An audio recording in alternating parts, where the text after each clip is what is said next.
जय श्री श्याम। आज हम डिस्कस करते हैं बीएससी फाइनल फिजिक्स के यूनिट 3 के लेक्चर नंबर 33 के बारे में, और साथ ही डिस्कस करने जा रहे हैं BSc BEd 3rd year physics के यूनिट 3 के लेक्चर नंबर 33 के बारे में। और आज का जो आपका टॉपिक है वो है B application of alpha decay. B alpha decay की एप्लीकेशन है और उसका गुणात्मक विश्लेषण है वो किस प्रकार से करेंगे अपने, वो इस लेक्चर के अंदर अपने क्या करते हैं भी डिस्कस करते हैं। तो देखिएगा भी पहले सबसे पहले भी से अल्फा डीके को पढ़ने से पहले अपने डिस्कस करते हैं भी आपने रेक्टेंगुलर पोटेंशियल बैरियर तो नाम सुना ही होगा। रेक्टेंगुलर पोटेंशियल बैरियर जिसको हिंदी में बोलते हैं भी आयताकार विभव रोधिका। क्या होती है भी आपकी ये आयताकार विभव रोधिका होती है। इस प्रकार की शेप होती है ना भी, ये सेकंड रीजन हो गया, ये आपका फर्स्ट रीजन हो गया, और ये आपका क्या हो गया अभी थर्ड रीजन हो गया। यही होता है अभी फर्स्ट रीजन, सेकंड रीजन, और आपका क्या है अभी थर्ड रीजन हो गया। यदि आपकी एनर्जी यहाँ पे क्या है पोटेंशियल एनर्जी V0 है, यहाँ पे पोटेंशियल एनर्जी 0 है, यहाँ पे पोटेंशियल एनर्जी क्या है भी आपकी 0 है।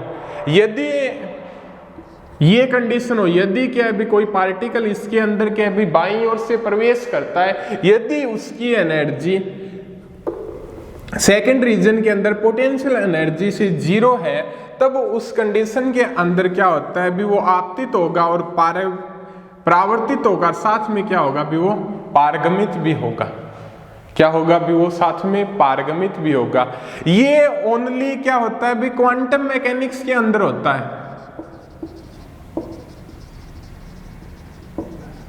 जब लेस देन है उस कंडीशन के अंदर, ये कौन सी कंडीशन के अंदर होता है, ओनली क्वांटम मैकेनिक्स के अंदर क्या है भी पारगमन होता है भी। यहाँ पे क्वांटम मैकेनिक्स के अंदर r+t की वैल्यू क्या है भी 1 प्राप्त होती है।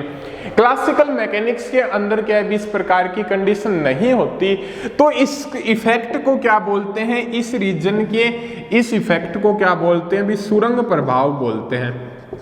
क्या बोलते हैं भी सुरंग प्रभाव, ट्यूनेल इफेक्ट।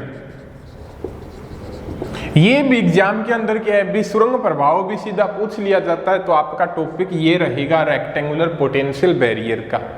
ठीक है, अब जो इस सुरंग प्रभाव का भी किस प्रकार से पारगमन होता है, किस प्रकार से आपका पारगमन होता है भी आपके बीस इफेक्ट को समझने के लिए अपने क्या है बीस अल्फा डीके का उपयोग करते हैं, या alpha application of alpha DK क्या है भी अपने पढ़ते हैं। वो किस प्रकार से पढ़ेंगे भी देखिएगा। मानना भी कोई नाभिक है भी अल्फा डीके पढ़ते हैं भी, क्या मानना भी कोई आपका नाभिक है,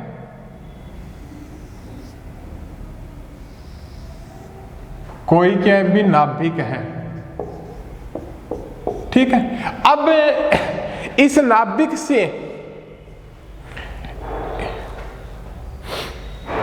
इस नाभिक से क्या है भी ये कोई क्या भी आपका नाभिक, इस नाभिक से क्या है भी अल्फा कण बाहर निकलता है, या इसे हीलियम नाभिक बोल देते हैं, एक ही बात है। इस नाभिक से क्या होता है भी आपका अल्फा कण बाहर निकलता है।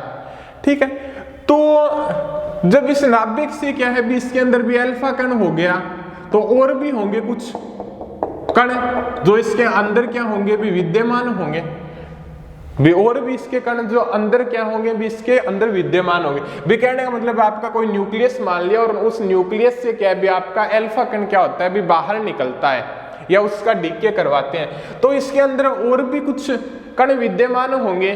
तो उसके ऊपर इफेक्ट किस प्रकार से पड़ेगा पोटेंशियल एनर्जी का। इसकी नाभिक की रेडियस मान लो क्या है भी आपकी r है। ठीक है, तो इसका जो इफेक्ट होगा वो किस प्रकार से पड़ेगा, थोड़ा ग्राफ के अकॉर्डिंग देखते हैं अभी अपने। ये मानो आपका पोटेंशियल एनर्जी आपकी VR। ठीक है, ये आपका कोई मूल बिंदु, ये क्या है भी आपकी रेडियस r। बे अल्फा कण जब नाभिक के अंदर रहता है तब उस कण की क्या है भी एनर्जी क्या होगी और जब नाभिक से बाहर आता है तब उसकी स्थितिज ऊर्जा क्या होगी उसके बारे में डिस्कस करते हैं। भी यहाँ लिख सकते हैं भी डायग्राम किसका है भी आपका, नाभिक के आसपास अल्फा कण की स्थितिज ऊर्जा का वक्र, नाभिक के आसपास अल्फा कण की स्थितिज ऊर्जा का वक्र। देखिएगा किस प्रकार से अपने डिस्कस करते हैं इसके बारे में।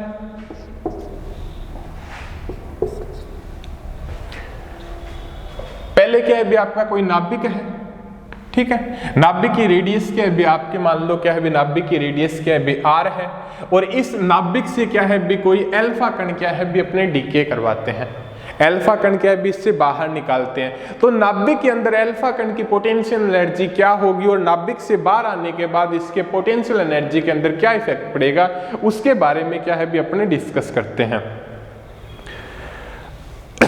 अब देखिएगा भी आपने ये बताया भी बिन पोटेंशियल एनर्जी क्या होती है जब दो चार्ज है, एक चार्ज क्या है भी Q1 है और दूसरा चार्ज क्या मान लो Q2 है।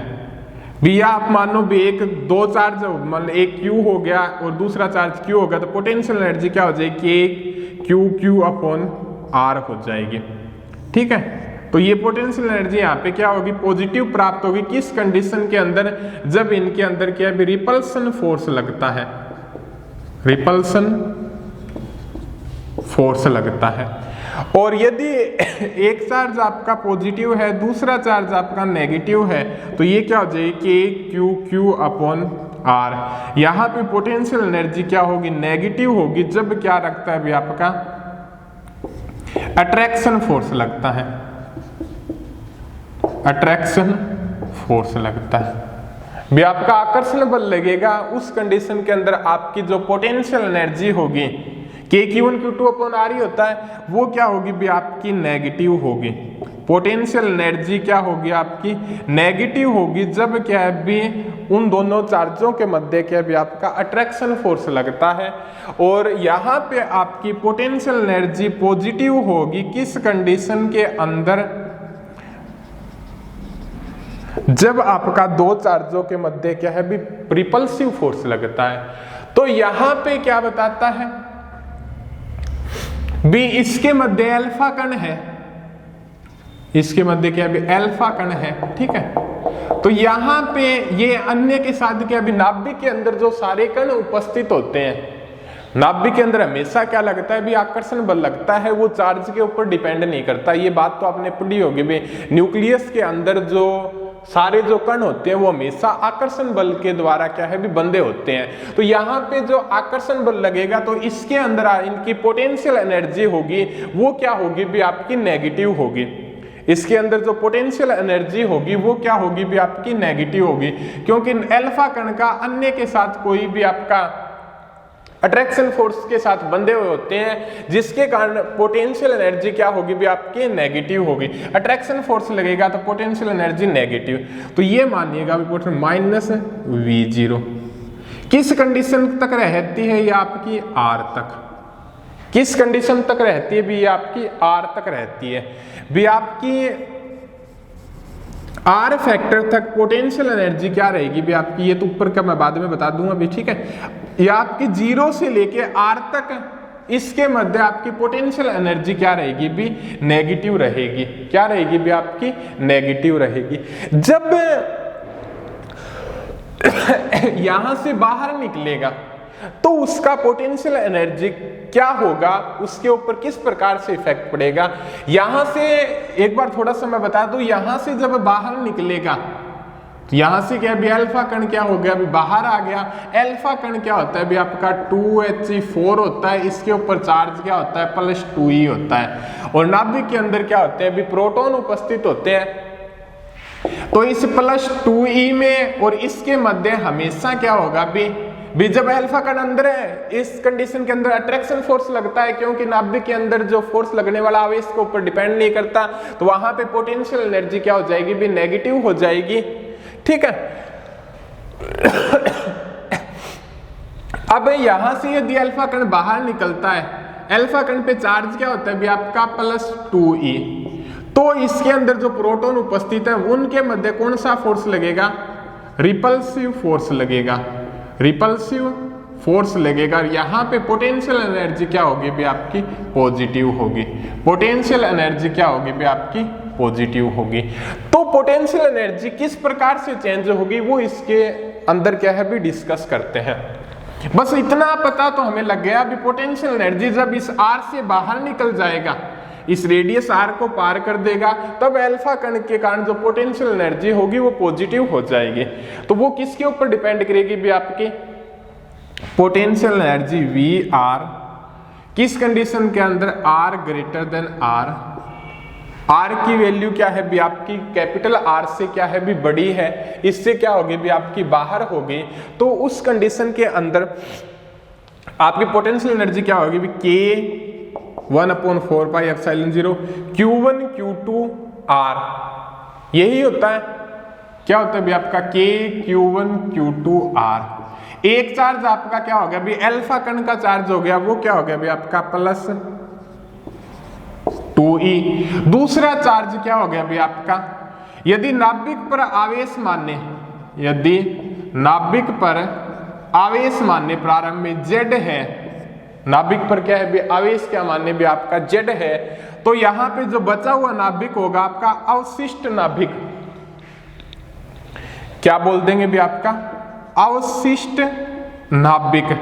उसके ऊपर क्या है भी आपका 2 प्रोटॉन क्या है इससे बाहर आ गए, तो ये चार्ज क्या हो जाएगा Z-2, क्या हो जाएगा भी आपका Z-2। और रेडियस आपकी R के द्वारा क्या है भी जितनी R होगी उसके अकॉर्डिंग क्या है भी आपकी चेंज होती हुई जाएगी।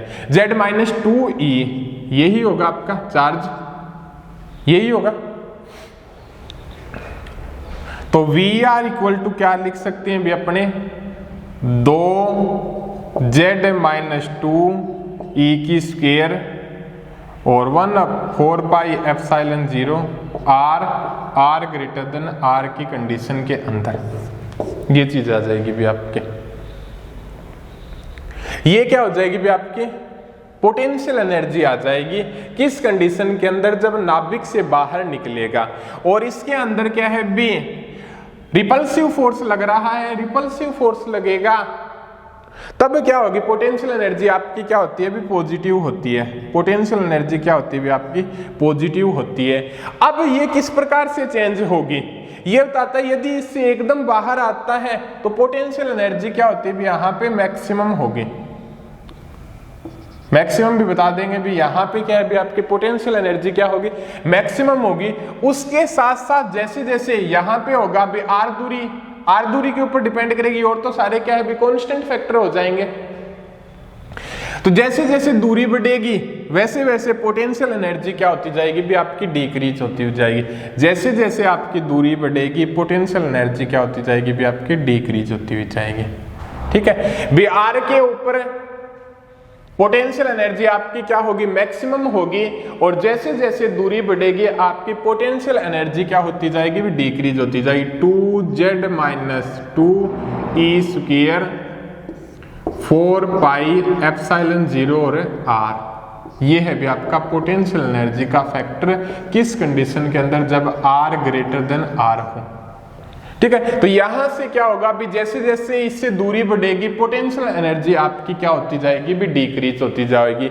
और R इक्वल टू इन्फिनिटिव दूरी पे, R इक्वल टू इन्फिनिटिव दूरी पे पोटेंशियल एनर्जी क्या हो जाएगी भी आपकी 0 हो जाएगी। 1 ये हो गया, नीचे इन्फिनिटिव होगा तो ये फैक्टर क्या हो जाएगा भी आपका 0 हो जाएगा। तो कहने का मतलब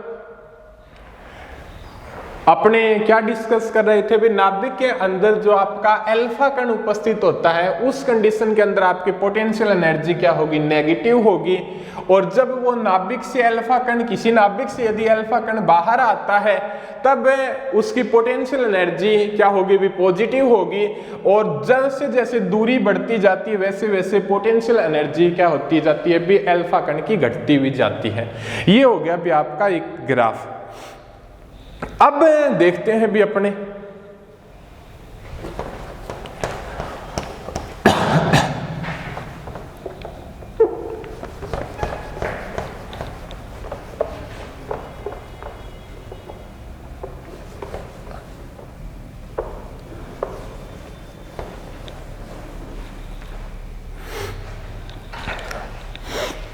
अब क्या देखते हैं,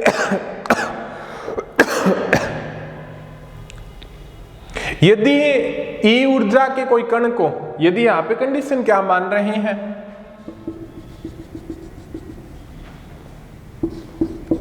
ई ऊर्जा क्या है, बी आपके पोटेंशियल एनर्जी का एरिया है ना, तो यहाँ पे क्या है, बी एनर्जी है वो क्या है, बी पोटेंशियल एनर्जी से क्या है, बी आपकी कम है। यही कंडीशन मान रहे थे भी अपने जो टनल इफेक्ट था या सुरंग प्रभाव था, अभी ई लेस देन क्या है, भी V0 है। तब उस कंडीशन के अंदर क्या है, भी ई ऊर्जा के अल्फा कण को बाहर निकलने के लिए क्या है, भी मूल नाभिक से बाहर आने के लिए आपको जो इतनी दूरी तय करनी पड़ेगी RC। ये क्या है, भी विभव रोधिका की दूरी, भी वहां पे विभव रोधिका नहीं होती थी क्या, ये दूरी क्या कहलाती थी आपकी, ये दूरी विभव रोधिका कहलाती थी। ठीक है, तो आपको क्या है, भी ई ऊर्जा के अल्फा कण को नाभिक से बाहर आने के लिए इतनी क्या है, भी दूरी को क्या करना पड़ेगा, भी तय करना पड़ेगा। ठीक है, तो ये हो गया भी आपका RC। अब यहां पे इसके बारे में डिस्कस करते हैं भी RC दूरी किस प्रकार से निकालेंगे, किस प्रकार से क्या है, भी वैल्यू कैलकुलेट करेंगे, उसके बारे में डिस्कस करते हैं। विभव रोधिका की ऊंचाई क्या हो जाएगी, विभव रोधिका की अधिकतम ऊंचाई, अधिकतम ऊंचाई भी पोटेंशियल एनर्जी का मान मैक्सिमम कब होगा, इस कंडीशन R के ऊपर होगा। क्या होगा, भी इस कंडीशन R के ऊपर होगा। वो क्या हो जाएगा भी आपका 1/4 पाई एप्सिलॉन 0 2, ये 2 है Z-2 E square upon capital R। ये होगी भी आपकी समीकरण नंबर 2। ये होगी भी आपकी विभव रोधिका की ऊंचाई। ठीक है, और आपकी जो समीकरण नंबर 1 प्राप्त हुई थी वो क्या थी भी आपकी 1/4 pi epsilon 0 2 Z-2 E square upon R। ये समीकरण नंबर क्या थी भी आपकी फर्स्ट थी। पोटेंशियल एनर्जी का मान क्या है, बी नाभिक से अल्फा कण के बाहर आने का इस प्रकार से चेंज होता है। ठीक है, ये विभव रोधिका का क्या है, भी मैक्सिमम ऊंचाई है, मैक्सिमम पोटेंशियल एनर्जी है, इस कंडीशन के ऊपर होगी आपकी यहाँ पे। उसके बाद में क्या होती जाएगी, भी दूरी बढ़ेगी जैसे जैसे, वैसे क्या है, भी पोटेंशियल एनर्जी का मान क्या होता जाएगा, भी आपका घटता हुआ जाएगा। तो दोनों के मध्य रिलेशन क्या हो जाएगा, भी आपका समीकरण 1 व 2 से, समीकरण 1 व 2 से वो क्या हो जाएगा, निकाल लो आपका VR इक्वल टू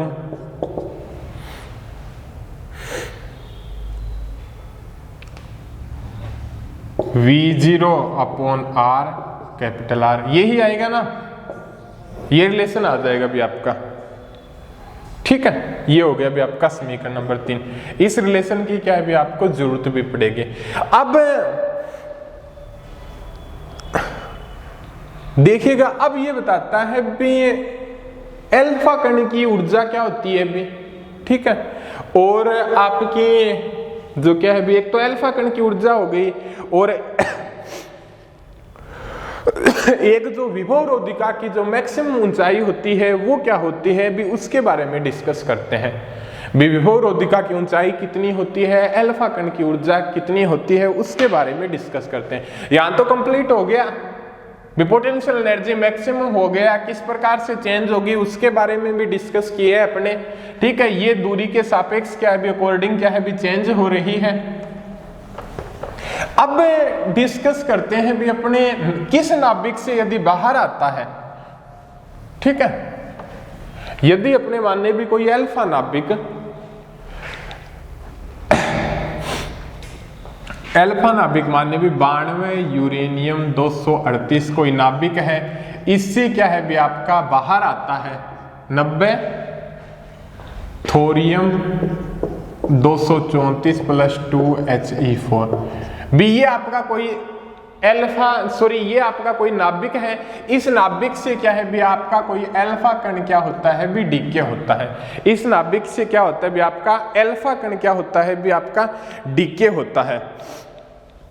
तो इस नाभिक की भी आपकी इस नाभिक की जो मैक्सिमम ऊंचाई क्या होगी वो क्या होगी भी आपकी, उसके बारे में डिस्कस करते हैं। भी आपका कहने का मतलब एक बार और रिपीट करवा दूं, ये आपका क्या भी कोई नाभिक है और इस नाभिक से क्या है भी आपका कोई अल्फा कण बाहर आता है। इस नाभिक से क्या है भी कोई आपका अल्फा कण बाहर आता है। तो अल्फा कण बाहर आएगा तो उस कंडीशन के अंदर मैक्सिमम वो विभव रोधिका की ऊंचाई कब होगी, इस आर के ऊपर ही होगी। मैक्सिमम विभव रोधिका की ऊंचाई क्या होगी भी इस आर के ऊपर ही होगी। तो वो क्या हो जाएगी V0 इक्वल टू मैक्सिमम की बात कर रहा है। ये लिख सकते हैं भी विभव रोधिका की अधिकतम ऊंचाई वो क्या होगी भी मैक्सिमम होगी। वो क्या हो जाएगी भी आपकी 1/4 pi epsilon 0 2z minus 2/r E square. इस कंडीशन के ऊपर क्या होगी भी आपके मैक्सिमम होगी। तो यहां से इसकी वैल्यू पुट करेंगे तो क्या आ जाएगा आपका k की वैल्यू क्या होती है भी आपकी 9 × 10 की पावर 9 न्यूटन मीटर स्क्वायर प्रति कूलाम स्क्वायर। 2 z की वैल्यू क्या है भी आपकी 92 माइनस 2 ई स्क्वायर की वैल्यू क्या है 1.6 × 10 की पावर माइनस 19 कूलाम की स्क्वायर। और क्या है भी आपका r की वैल्यू क्या है भी यहां पे जो इस ली गई है वो क्या है भी आपकी r की वैल्यू इस यूरेनियम नाभिक के लिए रेडियस 9.3 FM। ठीक है, यह क्या होता है भी आपका फेम्टोमीटर जिसकी वैल्यू 9.3 × 10 की पावर माइनस 15 मीटर। 9.3 × 10 की पावर माइनस 15 मीटर। इसका आप सॉल्यूशन करोगे तो क्या प्राप्त होगा भी आपका 4.46 10 की पावर माइनस 12 जूल। और आपका पता है भी 1 इलेक्ट्रॉन वोल्ट इक्वल टू क्या होता है 1.6 × 10 की पावर माइनस 19 जूल।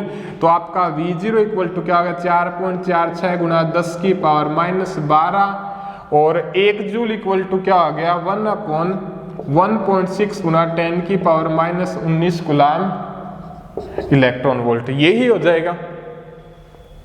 ठीक है, ये आपका क्या है भी V0 हो गया, वैल्यू पुट कर दी। जूल हो गया, जूल को क्या है इलेक्ट्रॉन वोल्ट के अंदर चेंज कर दिया।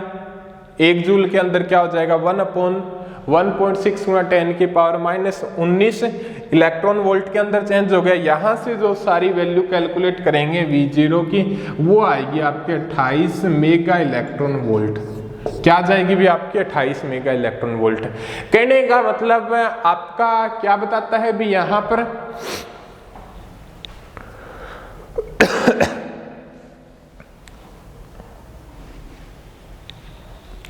अब यहां पे क्या बताता है भी आपका जो डिस्कस कर रहे थे भी अपने, जब किसी नाभिक से अल्फा कण बाहर आता है तो उसकी जो अल्फा कण बाहर आता है तो स्टार्टिंग के अंदर उसकी पोटेंशियल एनर्जी क्या होगी। ये कोई आपका नाभिक है, इससे अल्फा कण बाहर आता है तो इसकी रेडियस ये है। आपने फॉर्मूला अप्लाई करके इसकी जो पोटेंशियल एनर्जी मैक्सिमम होगी यहाँ पे 28 मेगा इलेक्ट्रॉन वोल्ट होगी। विभव रोधिका की ऊंचाई जो मैक्सिमम पोटेंशियल एनर्जी होगी। अब ये बताता है भी जो अल्फा कण की जो पोटेंशियल एनर्जी होती है ना, वो अल्फा कण की वो 4 मेगा इलेक्ट्रॉन वोल्ट से 10 मेगा इलेक्ट्रॉन वोल्ट मानी जाती है। 4 मेगा इलेक्ट्रॉन वोल्ट से 10 मेगा इलेक्ट्रॉन वोल्ट क्या है भी मानी जाती है। तो भी ये बताता है भी यहाँ पे विभव रोधिका की ऊंचाई क्या है भी, ये एनर्जी है। तो क्लासिकल मैकेनिक्स तो कहती है भी ये पार्टिकल क्या है भी पार ही नहीं कर सकता, बट क्वांटम मैकेनिक्स के अकॉर्डिंग क्या है भी ये पार्टिकल पार कर सकता है। ये क्या है भी आपका ट्यूनल इफेक्ट या सुरंग प्रभाव प्रदर्शित करता है, जो आपने क्या है भी डिस्कस किया भी है। क्लासिकल मैकेनिक्स तो ये कह देती है भी यदि पार्टिकल की एनर्जी इस पोटेंशियल एनर्जी से कम है तब क्या है भी उसका क्या है पूर्ण रूप से परावर्तन हो जाएगा, वो उसको पार नहीं कर सकेगा। बट क्वांटम मैकेनिक्स तो क्या कहती है यदि एनर्जी कम भी है तब भी क्या होगा भी वो उसको पार कर जाएगा। तो ये क्या है भी आपका एक्सपेरिमेंटल क्या है भी इसको पार करता है। ठीक है, इसका जो और भी वैल्यू ये आरसी क्या होगी, किस प्रकार से कैलकुलेशन फैक्टर होंगे, उसके बारे में क्या है भी आगे डिस्कस करेंगे। आज आपने डिस्कस किया है भी कोई न्यूक्लियस है, सुरंग इफेक्ट का जो आपका डीके एप्लीकेशन पढ़ रहे थे भी कोई न्यूक्लियस है और उस न्यूक्लियस से क्या है भी अल्फा कण बाहर आता है तो उसकी पोटेंशियल एनर्जी का मान क्या है भी इस प्रकार से चेंज होता है। ठीक है, अब कोई नाभिक मान लो तो उसकी पोटेंशियल एनर्जी क्या होगी भी मैक्सिमम ये होगी, और यहाँ से भी उसके पृष्ठ के ऊपर पोटेंशियल एनर्जी मैक्सिमम क्या होगी ये होगी। जब इससे क्या है भी अल्फा कण बाहर निकल के आएगा तो उसकी एनर्जी क्या है भी ये होती है, वो किस प्रकार से संभव है वो डिस्कस करेंगे भी अगले लेक्चर के अंदर।